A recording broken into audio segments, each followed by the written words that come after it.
Instructions. Hello, Katarina. Hi, Victoria. How are you? I'm great, thank you. I just got home just in time. Had a really great book to listen to on my drive. Global Brain. How was your day? Wonderful. Actually, I'm right here by the water.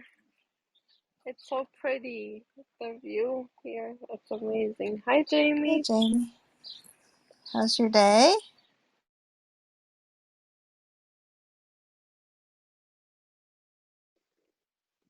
Hello, Victoria, how are you?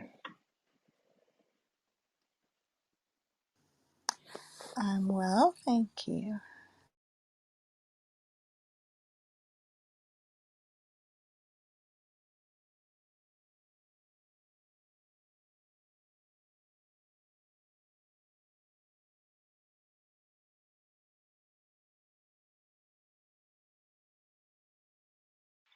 Hi, Howard. How are you? Can you hear me well?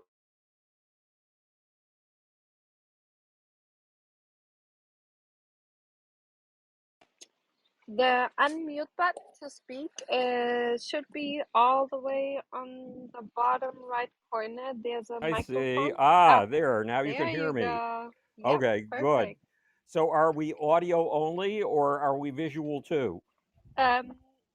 Audio, I mean, we can share if you would like to have a visual, we can share a presentation or a link to something you would like to share. Do you have a link or Well, um only my video.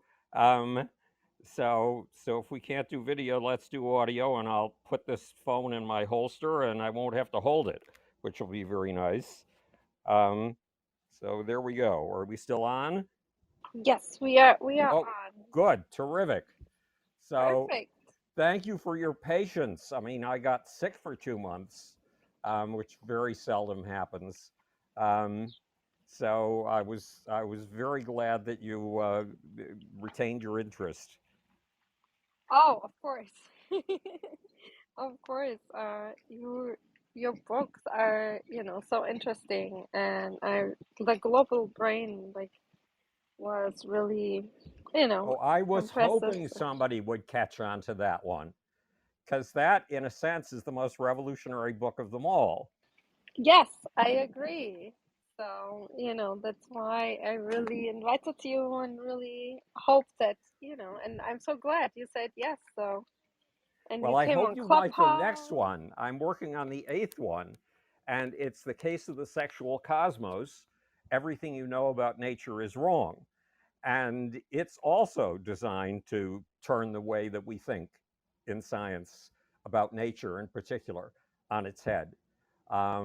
And to think and to turn the way we think about the entire evolution of the cosmos, 13.8 billion years of it, on its head. We're ready for that. Yes, Good, yes, we are. Yeah, good. we've So been who's anticipating you. who's here in the room? So it's Katerina, Yeah. and who else? And So can you? we, yeah. Oh, sorry. Are you asking in terms of you can't see your screen well, or in terms of introductions?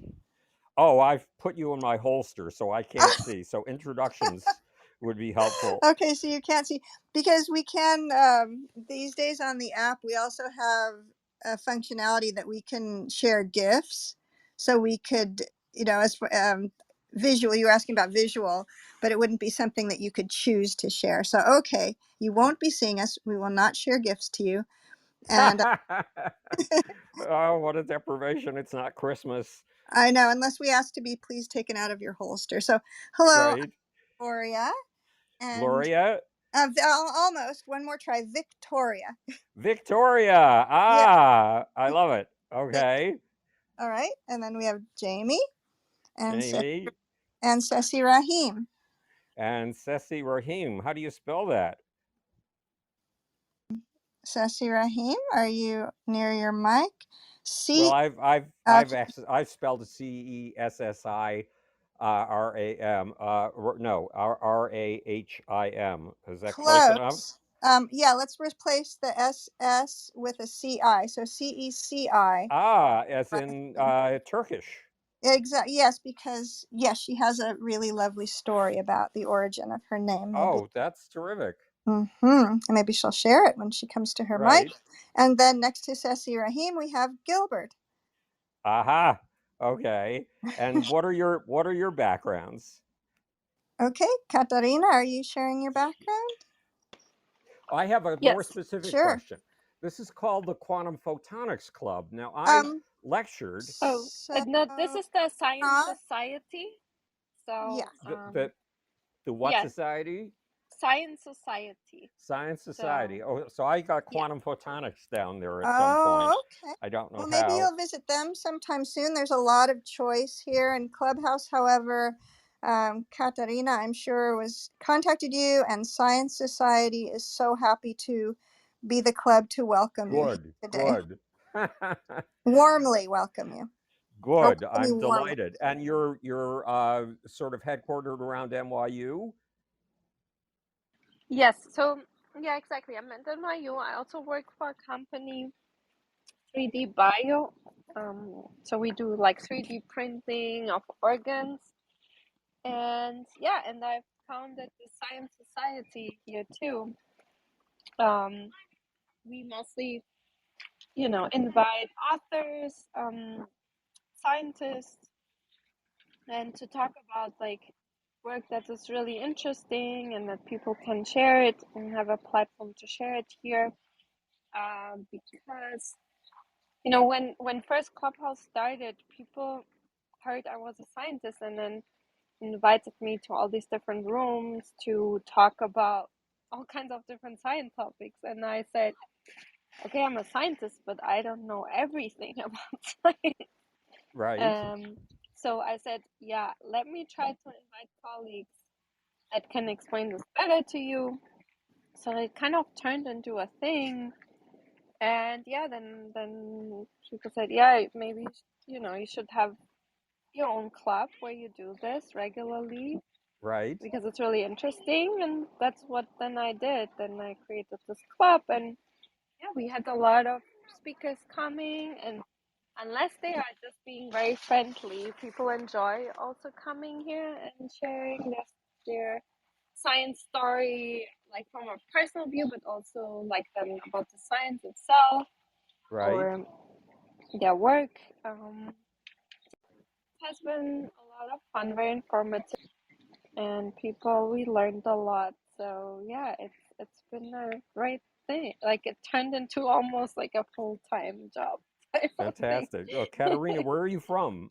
So originally, I was born in Portugal. My parents are Portuguese, but I grew up in Germany, and Right. then yeah, and then I did my PhD at Duke University and NYU, and then I moved back, and then I came back again and did different postdocs at the Marine Biological Laboratory, Stony Brook University, and then I came back to NYU again, and yeah, and also working for a company, so moved around a little bit, Well, but that's amazing because that's really a multicultural background, Portugal and Germany. They're very different parts of Europe. It's almost like different continents um, in terms of culture. At least that's my impression. it really is, Um, yeah. Yeah. I mean, one is Mediterranean. I had a girlfriend for a little while from Portugal, and she was informing me about the mistress culture there, and everything she just. And she was in, I think, Denmark at the time or Finland, and so she felt very out of her element in a vastly different culture. Then she spent the rest of her life at Oxford. So even yet another culture. Hi everyone. Hey. Sorry. And who's this? Hi, my name is Sister Rahim. It's nice to meet you. Oh, Sister Rahim. Oh, Yes, you said yes, that so right. Thank you. I have you down on my little list. I find the Turkish background very Oh, interesting. I'm not a Turk Um, actually. oh, so where are you from? Well, that is a very loaded question for me, but let's just say I'm from California. Aha. Okay. Um, but how do you get that kind of a spelling? I mean, what's the ethnic derivation of your name? Okay, so my name is it's a made up name. My parents made it up. My Ah, my mom has a Christian Italian name. Her name is Cecilia, and my dad is Muslim. His background is Muslim. He has an Arabic name. It's Ibrahim, which means right, Abraham in English. right. So they just put their names together. Cecilia and Ibrahim made my name Cecirahim. Aha, amazing. Yeah. Okay.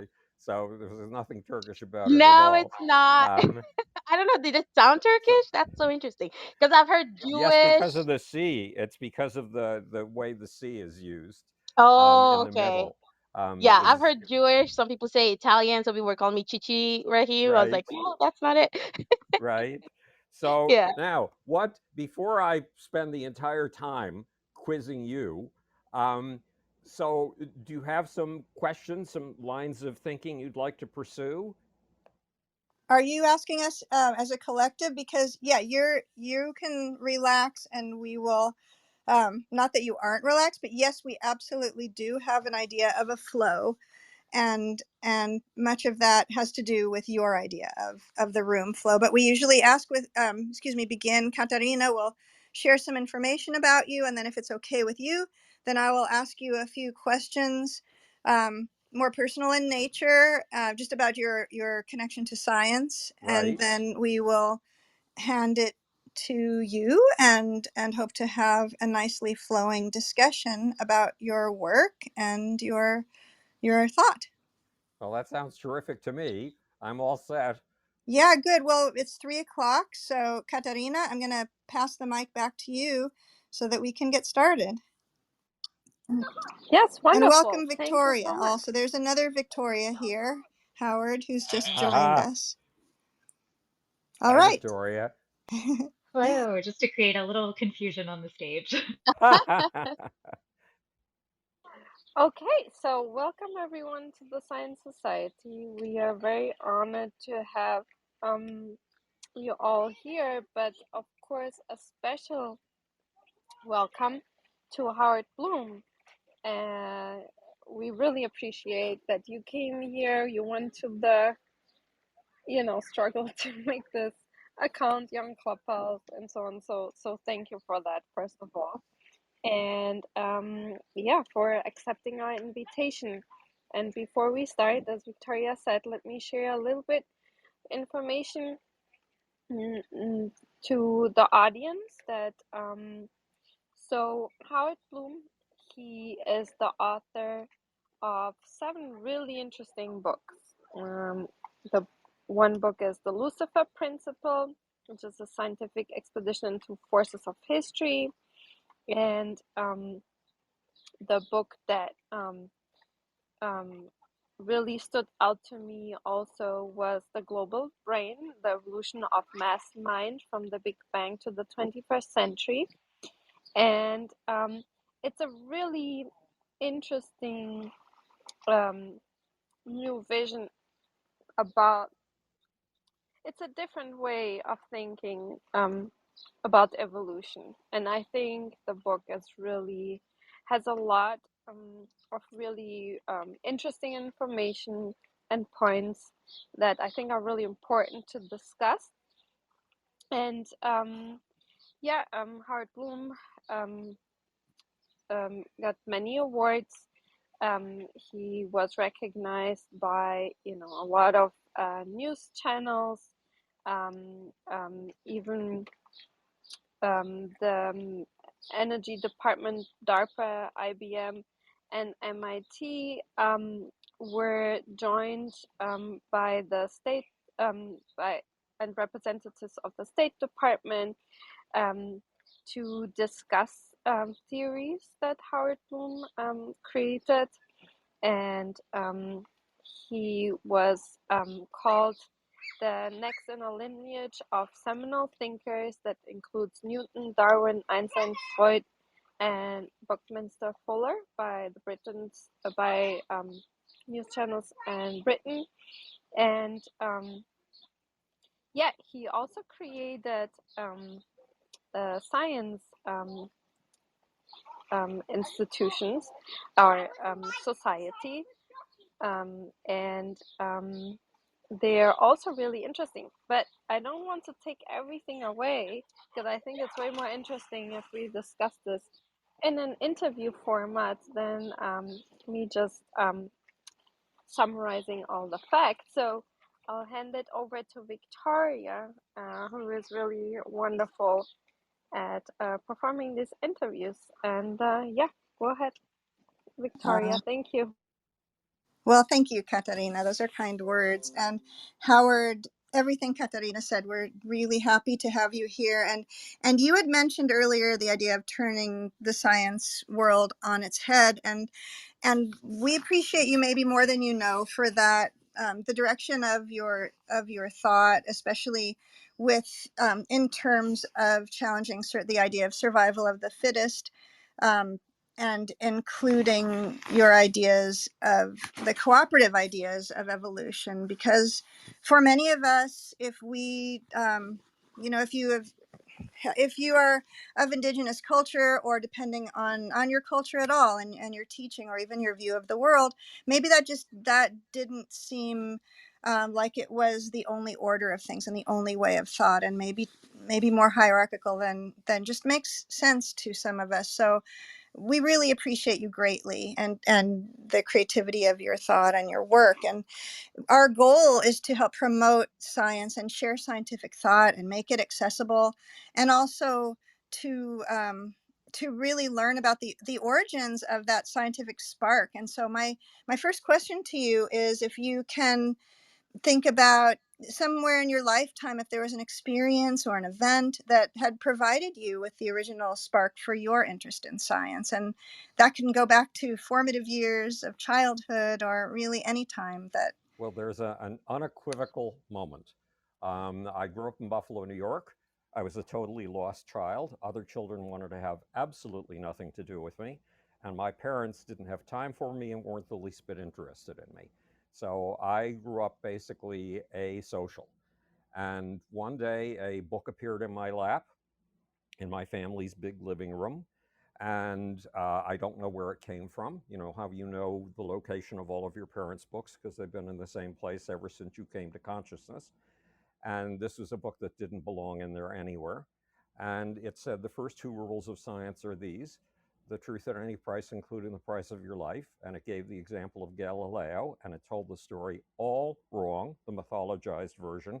I wouldn't know that for another 20 or 30 years. But thank God I got the mythologized version. I needed an example of unequivocal courage. And the second law of science, it said, the second rule of science was look at things run under your nose as if you've never seen them before and then proceed from there. Look for the things that are invisible to you because you and everybody around you take them for granted, and pull them into visibility and question them. And it gave the example of Anton von Leeuwenhoek, the inventor of the microscope, looking down at pond water for the first time and seeing that humans had shared a vast world, well, a world with a vast panoply of animals that were invisible to us ever since we come to consciousness as human beings, and we hadn't known it before. So that was it. I needed the first rule was the rule of courage. The second rule, look at things right under your nose, was the rule of awe, wonder, and surprise. And those two rules became my religion, and science became my only source of life. Because in science, I could hang out with Galileo and Anton von Leeuwenhoek and a good many others, and they couldn't reject me for a simple reason: they were dead. And I had never run into that before, people who couldn't reject me. So that's it. Yeah, That's thank how I you. got involved. But there's another key point that has to do with this business of turning science on its head. And I've realized it in writing the eighth book that I'm about 75% of the way through, maybe even a little further than that. And when I was 12, first of all, I started reading science and science fiction. I started reading 2 books a day. So those 2 books a day were my education. I read one book under the desk at school, and I read another book when I got home. I don't know how was able to go through books so fast. I can't do that these days. I stop and think too much. But um, one of those books was apparently Isaac Asimov's, one of the books in Isaac Asimov's um, trilogy. Oh God, what is it called? Foundation. And he uses a term of group behavior. And he imagines group behavior to be a new science that's all mathematical and where you could predict mass human behavior with absolute precision. Well, I've never been mathematical in a normal way, and so that didn't appeal to me. But I have been on the track of group behavior ever since then, and I call one of my fields now group behavior, from the group behavior of quarks to the group behavior of human beings, because it's all group behavior, all up and down the evolutionary scale. And the second thing that was turned out to be more important than I realized at the time. My parents, seeing how terribly I was doing in normal public schools, and I was being bullied by teachers and stuff like that, for reasons you can understand. You like people to pay some attention to you. If a kid is sitting there reading a book and paying no attention to you whatsoever, that can be a little off putting. So they offered me the chance to go to a private school, and they sent me to an interview with the headmaster. I'm 12 years old. Now imagine this. I walk into this headmaster's office. He is a big man who cultivates a sphinx like appearance. He deliberately sits in the shadow in a tweed jacket, smoking a pipe so you can't see his face. He's deliberately there to overawe you. And I walk into his office and I say, look, I will only come to your school on the following conditions. First of all, you have to teach me Russian, because Russia is going to be an important country in the future. Secondly, you have to reverse the order of your science courses. Right now, you teach biology first, you teach chemistry second, and you teach physics third. For me, you're going to have to reverse that order. You're going to have to give me physics first. So you tell me the story of the Big Bang and the evolution of elementary particles. Now, in those days, that was the year that Fred Hoyle, the promoter of steady state theory of the universe, was sure he was going to stomp Big Bang theory of the universe out of existence, and no one would ever hear of it again. But I was absolutely wedded to it at the age of 12. So first you're going to teach me physics, the origins of elementary particles and atoms. Then you're going to teach me chemistry, because that's what happens when atoms get together and socialize. Then you're going to teach me biology, because that's what happens when megamolecules get together and socialize. Then you're going to teach me anthropology, so I can understand the origin of culture, of human cultures, the prehistoric origin of cultures. And then you're going to teach me history. And he went along with me. He taught me, he put physics first, he put chemistry second, and he put biology third. Unfortunately, it was a wash because they lost their science teachers that year, and science was being taught by the physical education teacher who really didn't know any science. So it was all useless. And an incredible program developed at Harvard by Jerome Bruner came in the next year. So if I'd done things in the traditional way, I could have had this tremendous program. Didn't matter. I did all my learning by reading 2 books a day anyway. It really didn't matter. But one way or the other, for some reason, at the age of 12, that impulse to create a timeline of the universe was in me. And when I went to NYU, my freshman year, I was incredibly confused. You know how hard it is at the beginning of a semester to even find your way to your classrooms and to remember the correct times for your classes. It might be easier now with Google Calendar, but it wasn't easy in those days. But what was most confusing was I had 17th century poetry, and I had history, and I had biology, and I had probability and statistics, and I could not keep them straight. So I took a bunch of sheets of paper and I scotch taped them together so that I had a sheet about 3 feet wide. And I started a timeline. And I put everything on the timeline. Everything I learned in art history, went on the timeline. Everything I learned in biology or physics went on the timeline.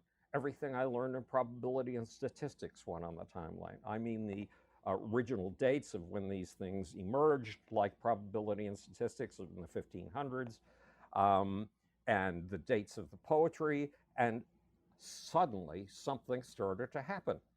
I started to be able to see relationships, and I saw all of these as parts of a common story.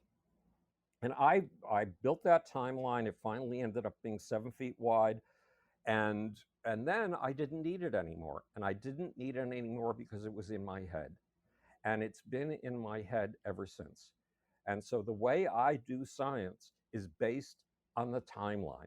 It's based at looking at the 13.73 billion years of evolution of the cosmos, every aspect of it. You know, I've been published in 11 different, published or in peer-reviewed journals, or given lectures at scholarly conferences in 11 different fields, from cosmology and evolutionary biology and information science, all over the map, neuroscience, a whole bunch of things. Why? Because these are parts of a common discipline.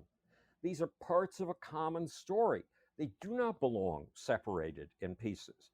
They belong pulled together into one giant panoramic epic story, and then we need to learn what science should be from that story. And what we find is a universe that's vastly different than we're told.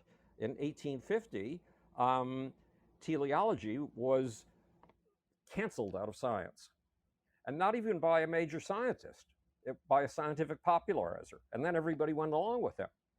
And so the future was removed from our sense of causality, and only prior causes counted after 1850.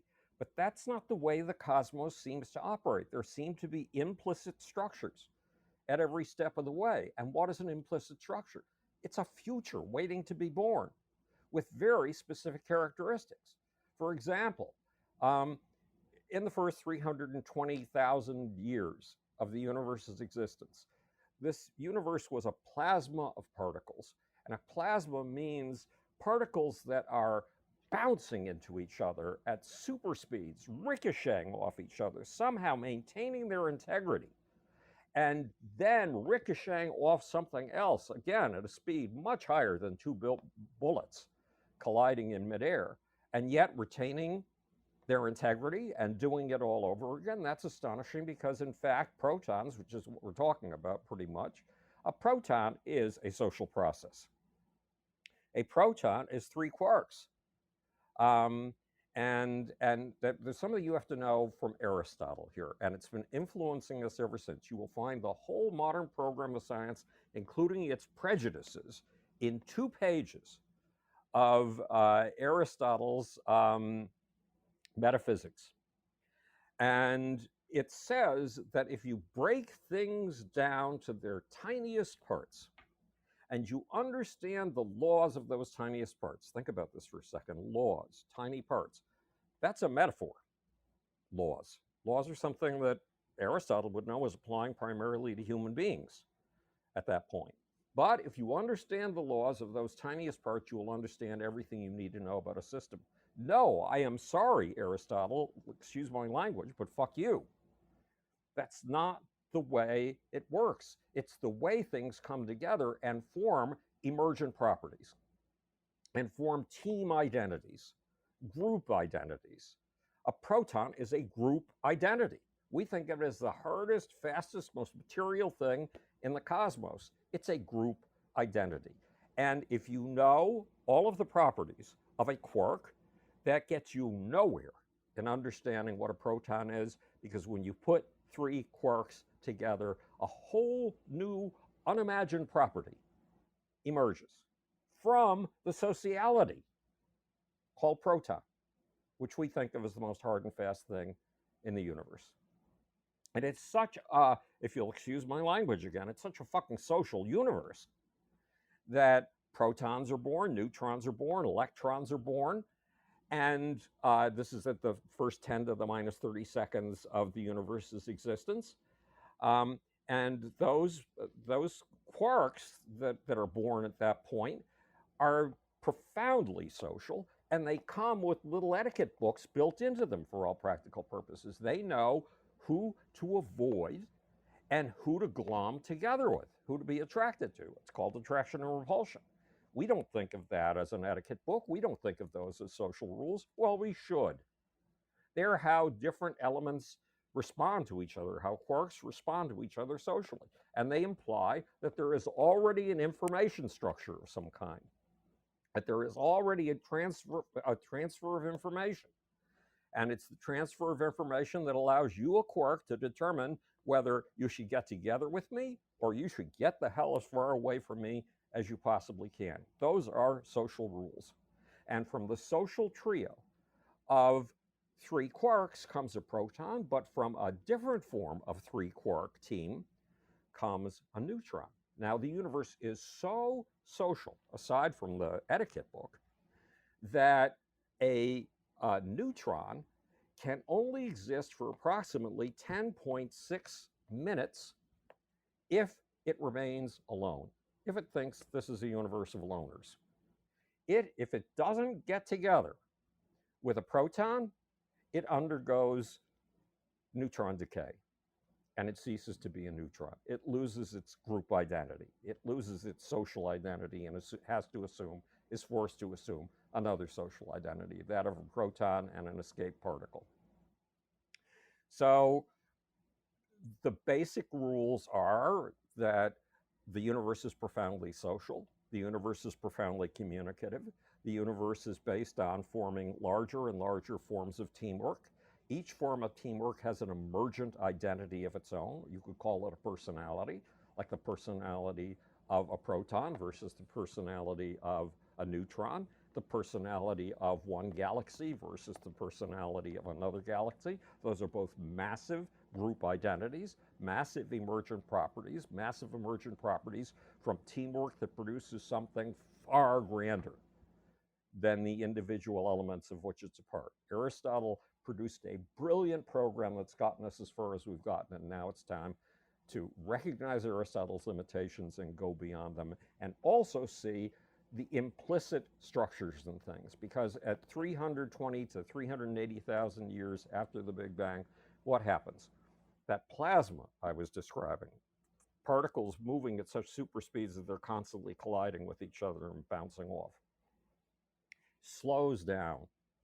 And we call that slowing down process cooling.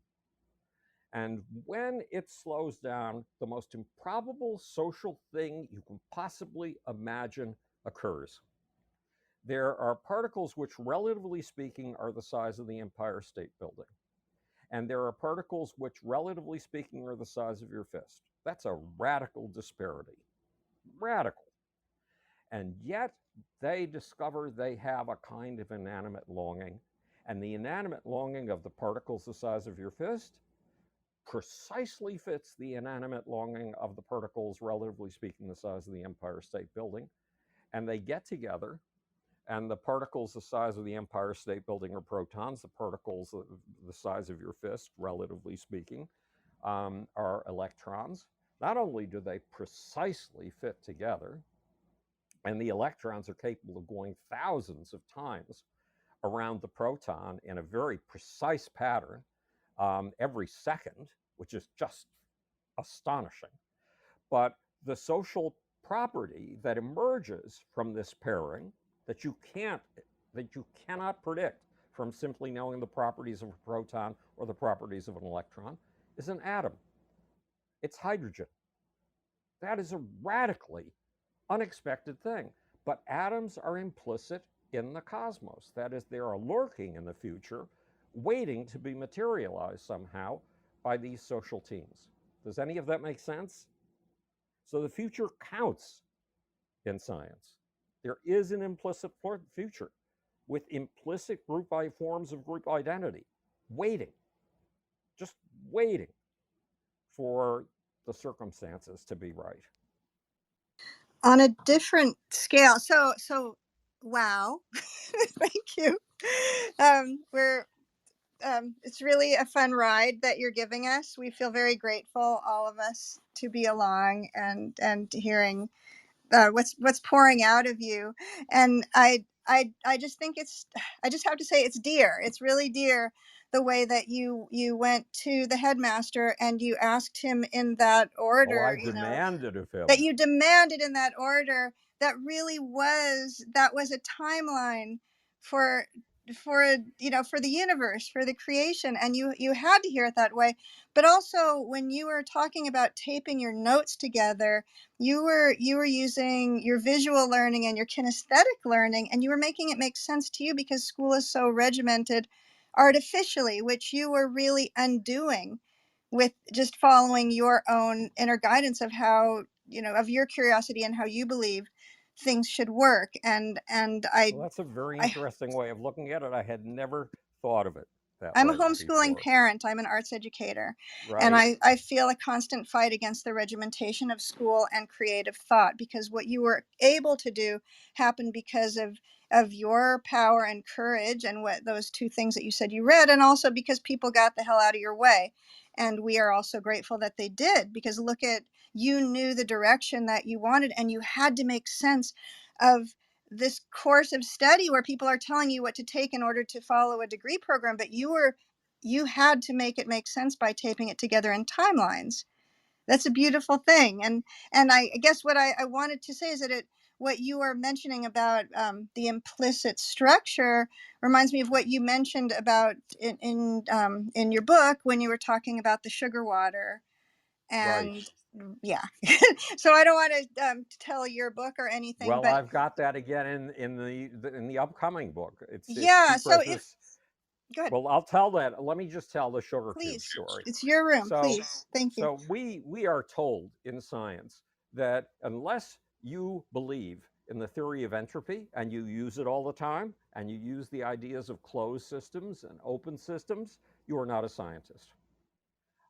It reminds me, and I've said it in the new book, it reminds me of something the White Queen or the Red Queen or whatever it was in Alice in Wonderland when she says, "Dear, sometimes I've believed 6 impossible things before breakfast."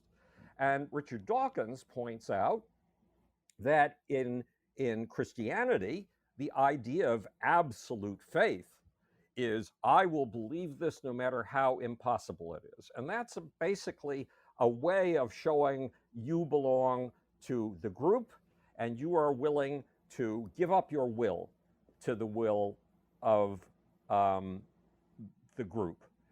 And and entropy is that kind of equivalent to faith in science. And one of the leading thinkers of the 20th century, the guy who explained, who was a physicist and cosmologist, and explained Einstein and the theory of relativity to the world, said that, if you claim that Maxwell's equations are wrong, then yes, we scientists can make these blunders. And if you claim that anything else in basic in science is wrong, yes, well, science is always up for grabs. But if you claim that entropy is wrong, then there's nothing to say for you. All you can do is dissolve in the deepest humiliation. I'm sorry. Entropy is the idea that um, a sugar cube can't possibly exist. Why? Because using probability theory, which, as I said, goes all the way back to 1500, so maybe it's time to question this 500-year-old form of mathematics every once in a while. But if there are highly probable ways of being, they are going to eventually rule over the highly improbable ways of being. And hence, as Kelvin said, the universe is going to dissolve in heat death. He said this in 1850. And what did he mean by heat death? Drop a sugar cube, which has a group identity, a very solid group identity, team identity, whatever you want to call it, emergent property, the cube. I mean, think of when you run your fingers over that cube. It's utterly unique. The facets have a kind of roughness you've never felt before. The corners have an even further interesting roughness to your fingers. It's all very distinct and very solid. But drop it into a glass of hot water and either leave it for a half an hour or stir it. And what happens? No more sugar cube. The sugar molecules are still there, all of them. But the collective identity, the emergent property, the group identity has utterly and completely disappeared. And that, said Lord Kelvin, is exactly what's going to happen to the cosmos. No, I've got news for you, Lord Kelvin. We are now able to establish a timeline of the cosmos going back 13.7 billion years. And I'm sure it's got little inaccuracies, which we will be correcting as time goes on. But the big picture is probably going to remain pretty much the same. And this is not a universe that's constantly falling down a staircase like a slinky. It's a universe that's like a slinky, but it's climbing up. And that is the great mystery facing science, or the subtitle of The God Problem is how a godless cosmos creates.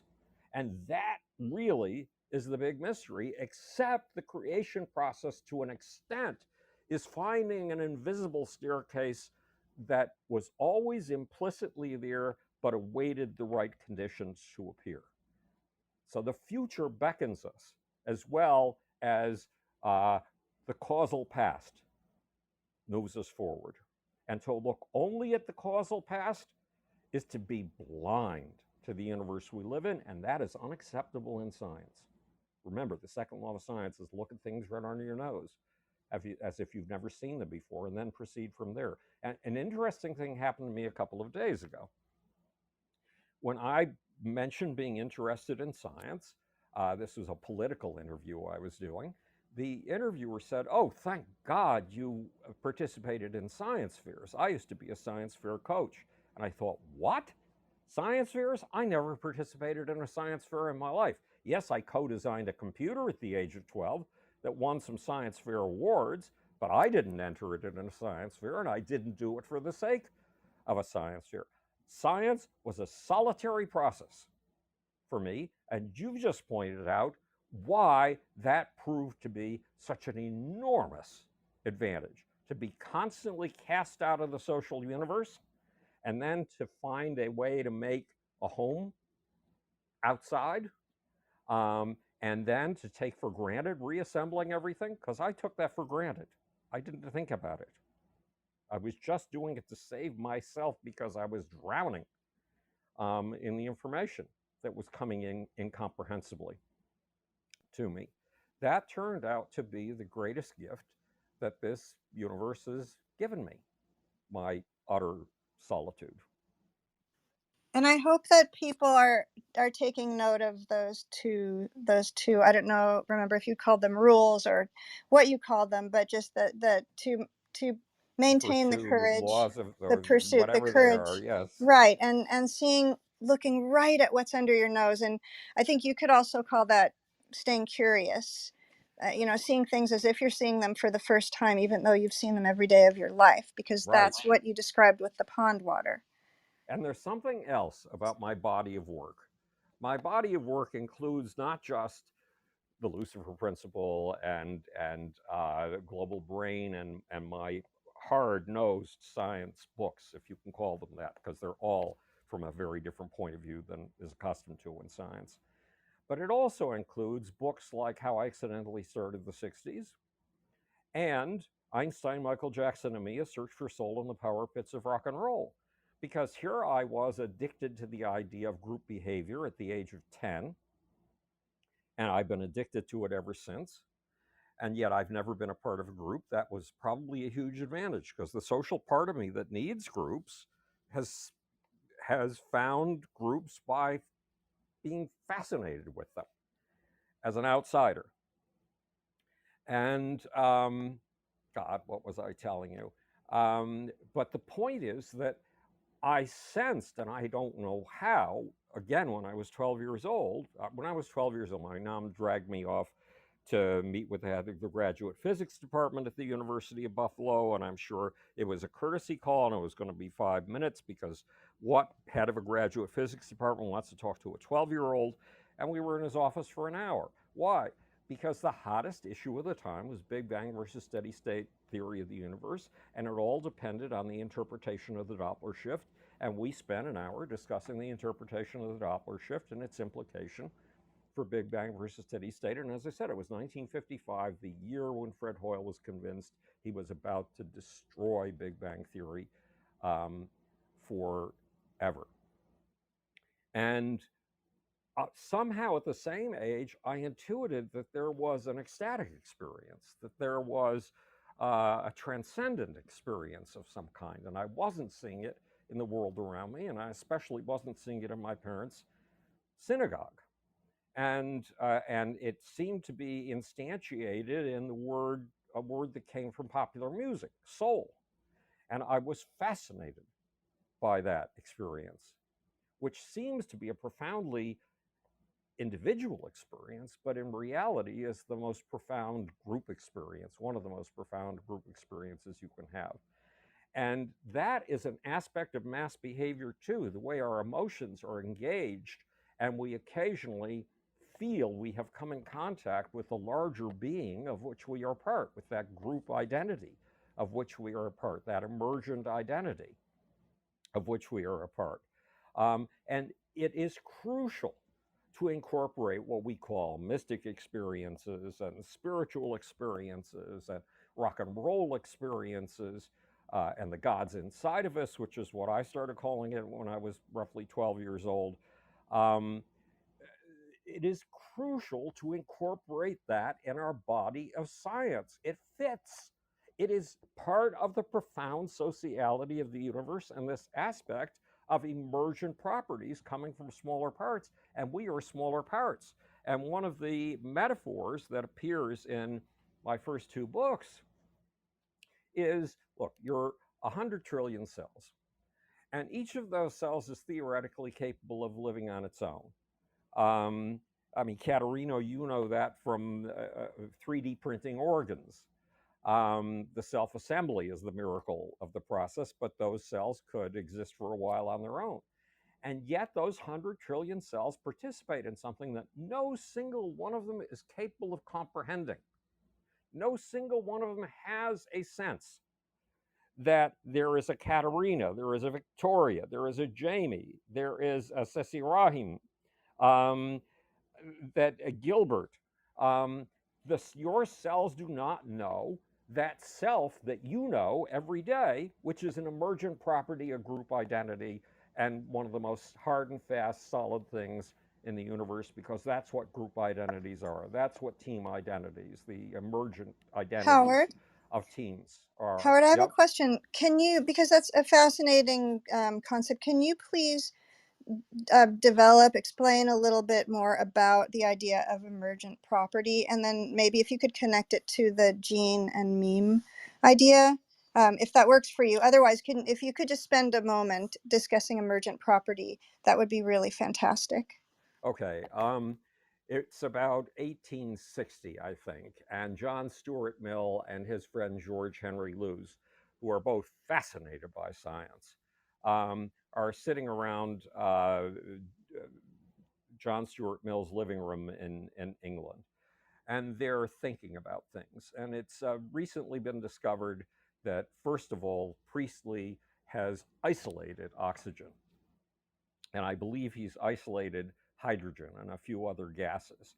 And it's been discovered that you could take two bell jars that look identical. You know, bell jars are clear, they're glass, and you can look straight through them, and there's nothing in there. And not that you can see anyway, but actually there is something in there. In one of the bell jars is oxygen, which just looks like any other air you've ever seen. And if you stuck your hand in and waved your hand through it, it'd feel like any other air you've ever waved your hand through. And in the other bell jar is hydrogen. Now, if again you do the Aristotelian thing, garbage in, garbage out, understand the elements, and you understand absolutely everything, Take the two bell jars and combine them, and what are you going to get? Well, you have two bell jars of clear gas, so you're going to get two bell jars of clear gas, two bell jars worth in one jar. Okay, now put a spark or a match in there. What are you going to get? Well, Aristotelian logic, you've put in heat, you've got two gases, you're going to get two warm gases. And that is not what happens.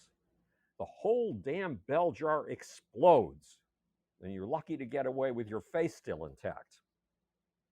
And it explodes in an explosion, this astonishing new property that cannot be predicted from the properties of oxygen or the properties of hydrogen or the properties of a match at all.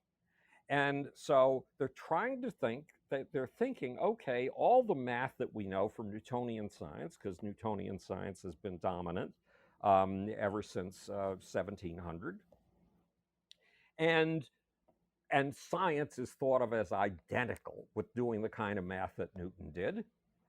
And these two guys are realizing in 1850 or 1860, I think it might have been 1870, that there's no way in hell Newtonian style math is ever going to be able to explain this kind of thing.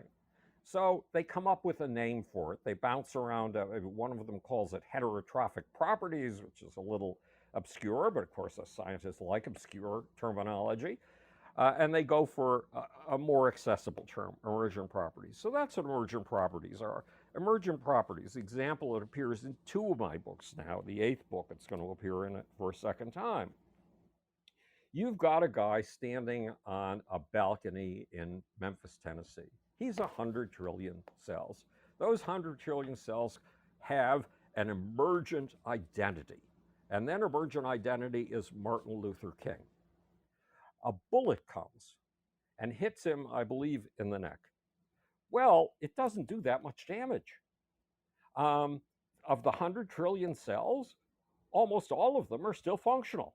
Maybe you lose 200,000 or something like that. But the vast majority of them are still functional. And yet something absolutely essential disappears. Martin Luther King. The body is there. The cells are there. The emergent identity, the personality, if you want to call it that, is no longer there. And it was something as vital as the cells of which it was made. In fact, more vital because it too was an element in larger social emergent properties. Martin Luther King Jr. was the voice of a new social movement, which is the very kind of social team that produces new emergent properties that we're talking about. It was the civil rights movement, which produced profound changes in Western society. Does that give any sense of what an emergent property is? Absolutely. I mean, if this were a Yes. universe of entropy, the universe has produced lots and lots of cosmic dust. And we'll forget about the fact that even cosmic dust is an emergent property. Even cosmic dust is a group identity. But according to entropy, that should be evenly sifting through the universe right now. It's not. It is gathered in massive formful swirls called galaxies. It is gathered in billions of those galaxies. Each one has a unique personality, but each one has the emergent identity that we associate, the group identity that we easily associate with a galaxy. Big, potato-shaped, and if it's further along in its evolution, it has spiral arms. Spiral arms, that's an emergent property. That's a mystery. That's a miracle. How the fuck did that happen? And I have still seen no convincing explanation of how spiral arms come to be. So if entropy were true, we'd just have a random sift of cosmic dust. But instead, the cosmic dust has gathered in galaxies, it has gathered in suns, it has gathered in planets, it has gathered in moons, And it is gathered in the 6 or 7 of us in this room right now, um, intersecting, communicating with electrons, with formful, meaningful batches of electrons. So, knowing these things, can we predict the flow of an emergent property and bring about world peace? Well, that is not easy. One thing that we know is opposites are joined at the hip, and competition and collaboration are vitally joined. Um, the period of competition in this cosmos starts with what I call the Great Gravity Crusades. Remember 320,000 to 380,000 ABB after the Big Bang? And the first atoms just came whomping out of the nothingness from the combination of electrons and protons. And there were some very distinct forces at work in the cosmos up until then. But there was a force that didn't exist yet. I mean, it existed implicitly. It existed in the future of the universe, but it hadn't reared its head yet. And now, with atoms, that force began to rear its head. And it was far more subtle than the strong force, the weak force, and the electromagnetic force. Far more subtle. So subtle that if we'd been around at the time, we would have predicted it couldn't have had any influence whatsoever on the cosmos. And that force was gravity. And that started the era of the Great Gravity Crusades because atoms gathered in social clumps. And then they competed with each other. A bigger clump went up against a smaller clump, and the bigger clump won, and it swallowed the smaller clump whole. And then it went off and competed with other smaller clumps. And if it managed to maintain its group identity instead of being swallowed the way most things were, it could eventually become a star, a planet, or a moon. Um, but there was tremendous competition, and the astronomers call these competitions carnivorous. That's their term, and they don't regard it as an airy fairy metaphor at all. Um, but what did all this competition lead to? Massive social cooperation. What is a solar system? It is a form of really massive social cooperation. The planets are gravity balls that were competing in the era of the Great Gravity Crusades.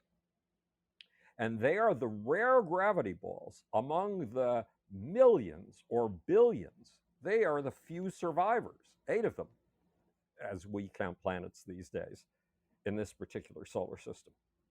And how did they survive? By working out a cooperative agreement with the sun. Okay, I will move at a certain speed, I will stay at a certain distance, and because of my speed and centrifugal versus centripetal force, I will be in a perpetual loop around you. You will be at the center, and you will dominate. Okay, now that may sound like a really ridiculously anthropomorphic term to say that a sun will dominate at the center of a solar system, but it's not. How do we determine who dominates? By who controls? And what is there to control when it comes to a solar system? A solar system, our solar system, takes 235 million years to travel around the core of the galaxy. And it too has worked out its compromise with the core of the galaxy. It doesn't fall into it, it continues in this movement around it. And what determines where we go? What determines this grand trip? The mass of the sun is so vastly greater than the mass of the planets or the moons that it's the sun that determines the motion around the galactic core of the planets and the moons. And it's the planets that determine that work with another bunch of courtiers who have worked out a deal, a collaborative deal. Okay, I'll circle around you. It's a hierarchical arrangement. And those are moons. And the whole thing circles around the core of the galaxy. And you can imagine how many other entire systems of this kind are circling around the core of that galaxy. In other words, it's, you remember the turtles all the way down. It's social identities all the way up and all the way down. It's the emergent personality of a social grouping, all the way up and all the way down. And that emergent identity is more real than the parts of which it's made.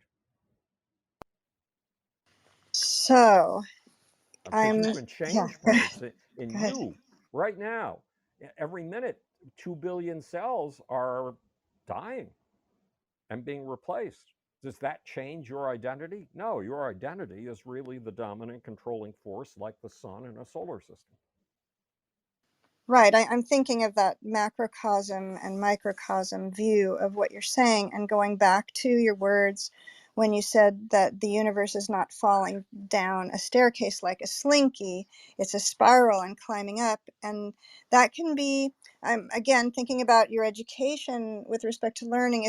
If a person makes a mistake and then thinks, or repeats a mistake, for example, and then thinks, I haven't learned, that doesn't propel the person forward and motivate toward more learning. But if we consider that we are moving up a spiral, and that is our emergent collective consciousness as well, then that seems like that kind of mindset would continue keeping us on our path. And I'm really curious about how you were able to maintain your uniqueness of thought and to trust the structure that you saw because of your curiosity as well. Well, absorbing 2 books a day will do it to you. And reading the Scientific American from cover to cover, even when you don't understand the article. And learning that if you plow ahead and get it all the way to the end, you will have understood something um, by the end.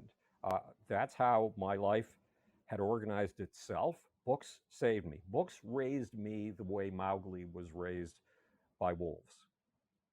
Books saved me. Books gave me an alternative world, a virtual world, and in fact, one virtual world after another in which to live. And so I've lived in virtual worlds since I was 10 years old, long before the term virtual worlds existed. And it's how I continue to live a good part of my life today. Of course, we all do, but I probably live it a lot more in the virtual world than most people. And in that virtual world, yes, I'm subject to social forces, but I've learned to organize social forces. I've learned to pull together groups. You alluded or Katerina alluded in the introduction to the fact I was in bed for 15 years with a serious illness. That meant I was no longer able to deal with the real world. It wasn't available to me. And so I eventually learned that I was going to have 2 computers set up next to the bed and have a keyboard on my lap. Um, and I could use this thing that I'd been on since 1983 called the internet in 1988, and I lived virtually on the internet for 15 years. And I organized 3 scientific groups, which did some important work. What first was called the Group Selection Squad, and it got a concept that was considered absolutely forbidden in evolutionary biology and evolutionary psychology. Was considered ludicrous, laughable, called group selection. And I got that accepted by getting it accepted in the New York Times and then in Science magazine. And that was it. Everything turned around. And then I organized a group called the International Paleopsychology Project, and pursuing the history of of mentation, perception, and emotion from the beginning of the cosmos till what's going on in your head as we have this conversation. And it was a multidisciplinary group, and it was exhilarating. It was astonishing, and because it was the internet, didn't matter where the people were. My most brilliant collaborator was in Israel. Didn't matter, because with email you could time shift. So I've been forced into these strange alternative realities, and what a fucking gift it's been. What an astonishing gift it's been. And you know, once you hit a certain age, I don't know what age that is, you're pretty well formed. And I was myself and unable to be anything else but, and unable to work within groups unless I ran them, unless I constructed them myself, from a very early age. It's as if, well, it's as what we have experienced, not to compare this brief time with your long time that you were in bed, but that this isolation has really turned everything completely inside out, so that we aren't really isolated. We're more connected than we've ever been because Brilliant. of what you were Yes, mentioning. absolutely. Absolutely. So the last 3 years, I haven't been able to work in a cafe anymore. And I used to be the social organizer in cafes, even though I work so hard that I'm very rude. Because if you interrupt me while I'm formulating 7 sentences in my head, and you interrupt me for even a fraction of a second, those sentences will disappear. I have to catch them before they can. It's like being a juggler, being a writer, and a thinker. So I can be very rude, but in the time when I get a break, I tend to be the social organizer. I haven't had that privilege for 3 years. I've been sitting in my bedroom.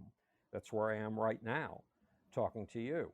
And I've been living virtually, but hey, you know, I'm used to it. I've been in virtual worlds since I was 10 years old. Virtual worlds saved my life when I was 10 years old, and they saved my life again from 1988 to 2003 when I was stuck in a bed. So I'm used to it. Hey, you know, it's a wonderful world. And you've gathered us all here virtually because Well, of you've you. gathered me, and I was profoundly We're here. grateful because NYU is that's where I went to school, Oh, that's great. and that's where I So, had some amazing experiences. family. Yeah. Well, we would, would you like to discuss your book a bit while you're here? Well, which one? I mean, the most recent book is Einstein, It's Michael Jackson, and your Me. choice, of course. Yeah. Yeah, your So choice. that's Einstein, Michael Jackson, and Me, A Search for Soul in the Power Pits of Rock and Roll. I had nothing to do with rock and roll music. I grew up listening to Rachmaninoff, Beethoven, Bartok, and Stravinsky. Popular culture was the culture of the kids who used to beat me up. But I had a chance, and it's a long story as to how I got the chance, and NYU was completely responsible for it. I had a chance to escape graduate school. I had fellowships at 4 grad schools. Remember the head of the graduate physics department who had told my mom, "You don't have to save for grad school for him." Maybe I didn't tell you that story. When we got out of his office, he said, put his hand on my shoulder, and he said to my mom, "You don't have to save for grad school for him. He'll get fellowships in theoretical physics at any school he wants." And he was wrong. I eventually tried to go into neuroscience, which didn't have a name yet. I was going to have to paste it together myself. And I had 4 grad school fellowships, and I skipped out because I had a chance to go into popular culture and realize that popular culture was where a reality lay that I had never had access to and would never get access to again if I went into grad school. I'd be giving paper and pencil tests to 22 college students at a time in exchange for a college or a psychology credit, and I would never see those ecstatic experiences, those transcendent experiences, those rituals where the gods come alive inside of us. I would never see them in my life. And it was one of the most vital things to my existence to somehow find those lands where the gods were. And I found my way. I stumbled and fell my way into a field I had known nothing about, rock and roll, and became the ultimate expert, because that's what you have to do if you're going to regard each of the specializations as a pixel in a big picture, as a puzzle piece in a big jigsaw puzzle. Then you're going to have to be capable of mastering each one, if only for 3 months, while you write a chapter of a book about it, and then move on. And it's an essential, I've never talked about this before. That is an essential skill to be able to step into something and become the ultimate expert. I became the ultimate expert in rock and roll, um, and I've been the ultimate expert in 11 different scientific fields. Hey, you know, that's that's adventure. That's what intellectual life should be about. Well, it sounds like you feel like you achieve expertise, and then here comes the book. So, thank you, Katarina. It looked like you unmiked,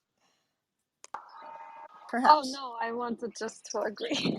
Yes, this is this. When we do this, when we flash the mics on and off, that's the same thing as applause. So, Ah. yeah.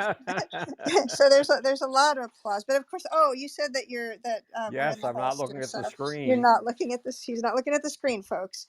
Good. Okay, yeah. But So thank you for the flashing. That feels very good. Thank you for describing it to me. yes, everybody is happily mic flashing, and if you cared to speak about global brain, then the mic is yours. And if friends on stage have a question, maybe if you have a few more minutes, Howard, if that's okay with you, Right. Well, I do do you, have to. I yeah, have to you run need a to meeting, run and in maybe 1 minute. so I'm going to have to prepare for that. But let's give it another 10 minutes. Thank you And so much, and so generous of you to share your time with us. Are really appreciating it well, deeply. I appreciate it. I really, you have me glowing. I really appreciate it. Again, it's NYU.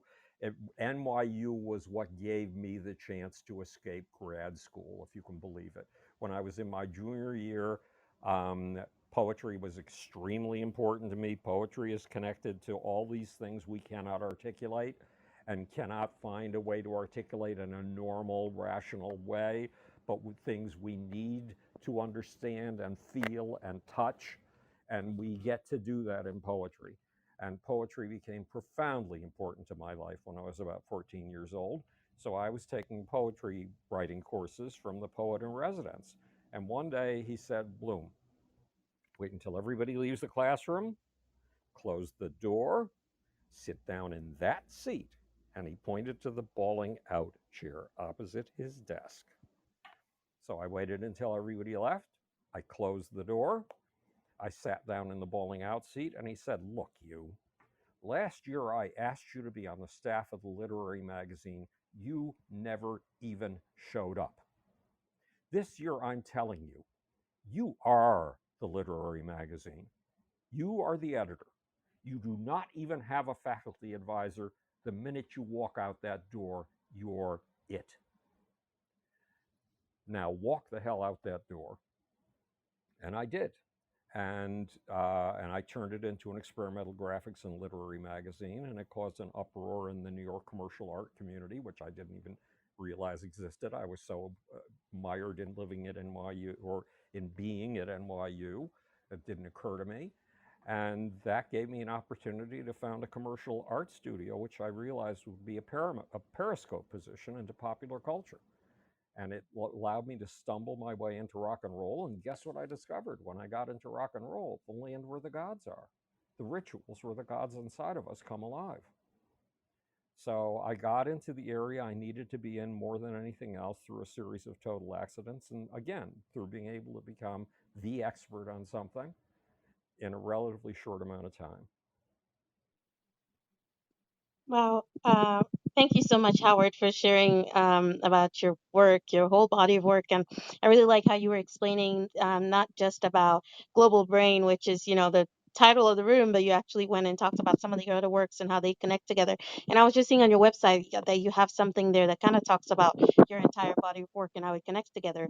But I actually have one question for you from Global Brain, if you don't mind. And Go ahead. so, you talk about group selection a lot, and how it's just, how we've gotten to this point. A lot of things have to work together and think the same way for them to just work, I guess. But in this society now, a lot of people believe in individualism and just, the culture of, being your own person, like very unique and different from everybody else. But and that's not a bad thing.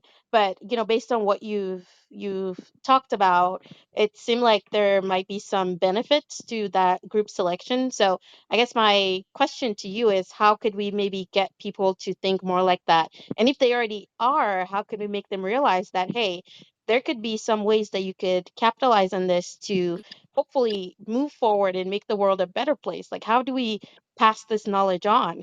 Well, we're profoundly cooperative and profoundly competitive at the same time, and it's part of the yeast of the universe. This collaboration between competition and collaboration and cooperation. And if you think you are vitally individualist, look at me. I'm like out there in outer space when it comes to other humans and social groups. At least I was as a child. And yet, who wrote those books that saved me? Who came up with the language those books were written in? Who came up with the invention of the printing press? All of these things were gifts to me from other human beings. Each of these authors who came to me summed up in his own existence the thousands of writers and thousands of people that he was in contact with all the time. You and I, when we carve out our individual identities, actually define it in terms of the subcultures to which we feel we belong. And it's those subcultures that help us identify who we are. The mere word individualism comes from somewhere, and you could find tens of thousands of books about it. And every word you use, and probably every phrase you use in thinking your individualism through, comes from armies of other human beings. So it is necessary that we continue a fruitful balance between collaboration and competition, and that we do something we have been doing, and we don't know how we've done it, and we don't know that we've done it. The In Western civilization, which is the only civilization that has ever invented individualism, that has ever invented human rights, that has ever invented an anti-slavery movement, that has ever invented anti-racism, that has ever invented the idea of saving the planet, Western civilization is it. And right now, Western civilization is under threat from Vladimir Putin, who believes that Western civilization is a curse and a sin, that liberal democracy is sinful and perverse, and an abomination against God himself, because Putin uh, feels that the Russian Orthodox Church is a vital part of Russian civilization. He doesn't regard Russia as a country, it's a civilization. And Xi Jinping thinks that the Communist Party, the Chinese Communist Party, should be able to dictate for all of us and have the most intrusive form of social surveillance anyone has ever imagined, beyond anything anybody's ever imagined. You have a social credit score that comes from watching every move that you make and making sure that you're in line with the Chinese Communist Party. And if you use a public bathroom, there is facial recognition technology that sees who you are, checks your social credit score, and if you do not have an adequate social credit score, will not give you a piece of toilet paper. So there are choices in this world.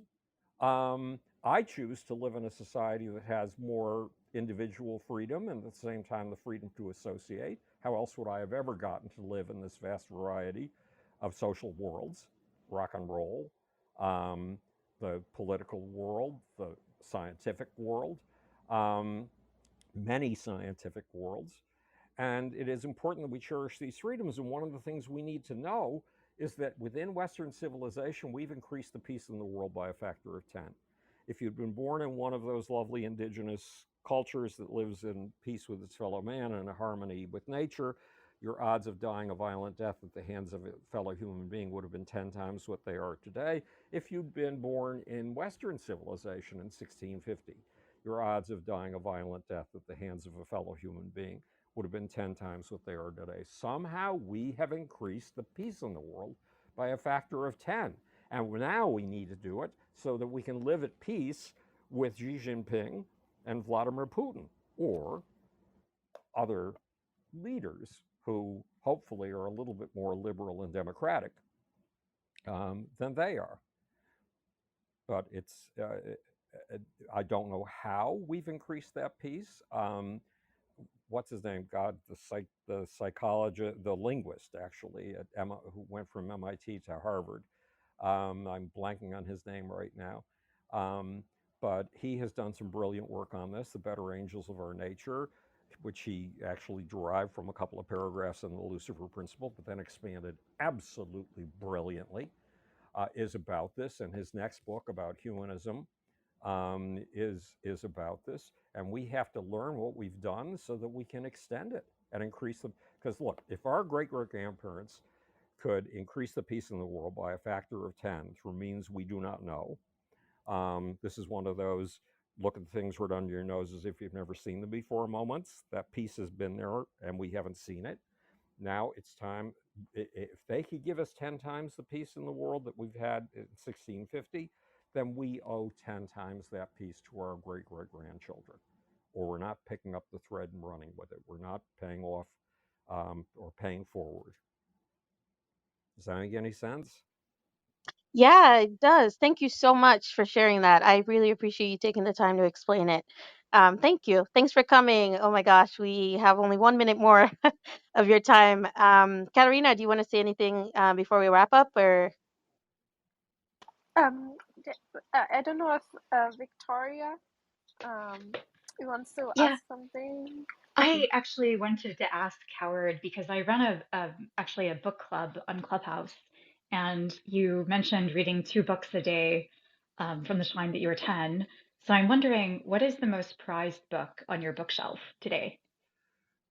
I have discarded, I mean, my books are still there, but I haven't looked at them in forever because I went totally electronic about 10 years ago. I just couldn't stand paper anymore. I have physical disabilities and I have a hard time turning a page. It's a torture for me. But the most prized book is probably Sociobiology by E.O. Wilson, 1976, because it pulled together a lot of elements that just you weren't allowed to pull together until then. The mere word sociobiology gave you permission to put together social stuff with biological stuff.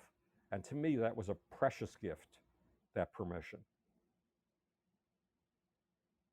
And there's another one, and again, it's from the distant past, the 1970s. It's The Lives of a Cell, and it's by Lewis Thomas, who was the head of Sloan Kettering. And it's the book that introduced me to the concept of the superorganism. Thank you so much. I Yes, mean, I wish I thank could you find so something much.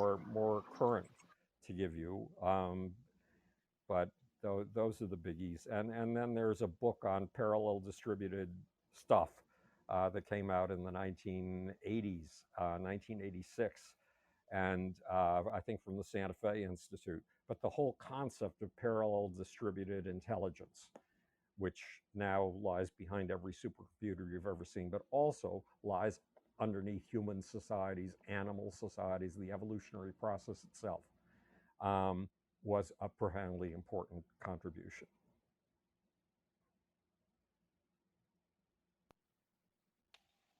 Well, thank you so much, Well, I just want to say Howard. one word of Oh, encouragement yes. when you are teaching, when you're homeschooling. Um, I never in a million years thought of the fact that what I was doing at NYU with that timeline was ripping apart the curriculum that I was being given and putting it back together in my own terms. It was one big story, one big unified story. But if you can give a story structure to your kids to follow, story rivets us. Story makes sense of things to us. Now, I prefer the story of the universe from the Big Bang to what's going on in your brain as you're having this conversation, but I guess other people could pick other stories or other aspects of the story. But story and knowing your history and putting it together meticulously and and quintuple fact checking everything that you do, all of that can be enormously useful because it's how kids can learn for themselves. And they have that privilege these days with Google. I was sitting opposite a friend of mine, had an art show, and he invited me to the after party. It was a dinner, and two guys were sitting across from me who had 6-year-olds. And one of them said, well, you know, my 6-year-old has been Googling submarines ever since he was 3 years old. And by the time he got to first grade, he was the equivalent of having a bachelor's in submarines. And the other father said, yeah, the same thing happened to me with dinosaurs. My son just got involved when he was 3 and was the ultimate expert by the time he was 5. We live in an era where self-learning is so available in ways that it simply wasn't when I was a child. And it's marvelous. It's fantastic. And anybody who tries to take a kid's screen away is sinning. Yeah, second that, I'm teaching summer camps all summer long that are about digital storytelling, and we're using claymation, so on iPads with Oh, clay, neat. for kids to tell the stories that they're interested in, either something that's personal to them or about, as you're saying, research something and then tell it digitally through clay and animation. And it is riveting, and it's their story, and then it's their guided learning too. Well, you're Is making me useful. smile. I think that's wonderful. So, yes, putting things together in stories is a very, very, very important skill. And you can put together your own story by going off after the stuff that interests you and seeing how it all fits together in a story with a beginning, middle, and end. The end never quite ends, the end is the next beginning. But so I'm all for it. Well, I hope everybody goes, and if they haven't read your newest book, I mean, go for them all. But yeah, Global Brain, that we were mentioning. Global Brain is the one that will Yeah, have you hang from the ceiling and seeing everything right. upside down. And it will make a great deal more sense upside down than it made when you were sitting on the floor. It's a hallelujah for us, really. All right. Well, thank you for having me, Yes, thank and you. have a wonderful night. And hopefully, I will see you all again soon. So we Yes, would love Howard. to have you back. Thank you so much. Well, Yes, that would be terrific. maybe when your new book Okay, comes out, you'll come that would be back. terrific. Yes. Yeah, Okay. wonderful. Have a good night. Bye. Good night. Thanks, you too. We appreciate it. Thank you so much for sharing, for coming. Thank you.